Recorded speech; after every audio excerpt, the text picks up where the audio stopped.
మొత్తానికి అయితే ఇల్లంతా చూశారు కదా, చాలా అద్భుతంగా ఉంది కదా. ఇది ఒక ఇంద్రభవన్ లాగా అనిపించింది.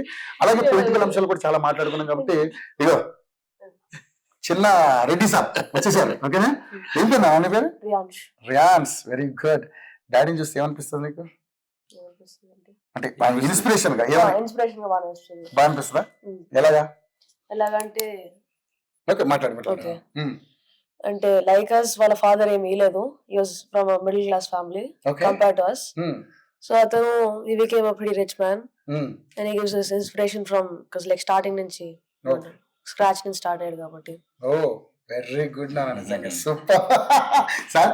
నిజంగా ఎక్కడికి పోతాయి సార్ నిజంగా. అంటే నాన్నగారిని చూసి నువ్వు కూడా అట్లనే ఇన్స్పైర్ అవ్వయి పొలిటీషియన్ ఎదగాలనుకుంటున్నావు? లేదు. ఏమవుతావు అనుకుంటున్నావు? నేను రెగ్యులర్ ఫీల్డ్స్ లో అయితే డిగ్రీ తీసుకొని నేను బిజినెస్ చేద్దాం అనుకుంటున్నా. సైన్స్ ఫీల్డ్ అయితే చూస్తున్నా డిగ్రీ, మిగతా అయితే బిజినెస్ చేద్దాం అనుకుంటున్నా. ఓ సూపర్. నీ ఐడియా నీకు ఉంది. ఓకే.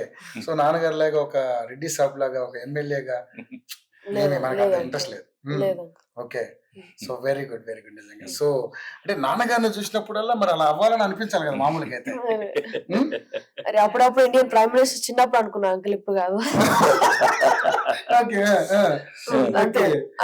అంతేనా? చూసారు కదండి మన అంటే రియాన్స్ చాలా అద్భుతంగా. అంటే వాళ్ళ యొక్క అంటే ఏదన్నా బ్లడ్ అటువంటిది. రాకేష్ రెడ్డి గారు అంత ఫ్రాంక్ గా ఉంటారో రియాన్స్ కూడా అంత ఫ్రాంక్ గా ఉన్నారు. బట్ రాజకీయాల మీద అంత మక్కువ లేదు.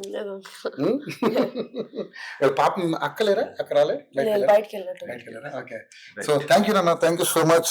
నిజంగా వెరీ గుడ్. మీరు సక్సెస్ అవ్వాలి, బాగా చదివి మంచి మీరు అనుకున్న అది సాధించాలని మనస్ఫూర్తిగా కోరుకుంటుంది. Thank you so much.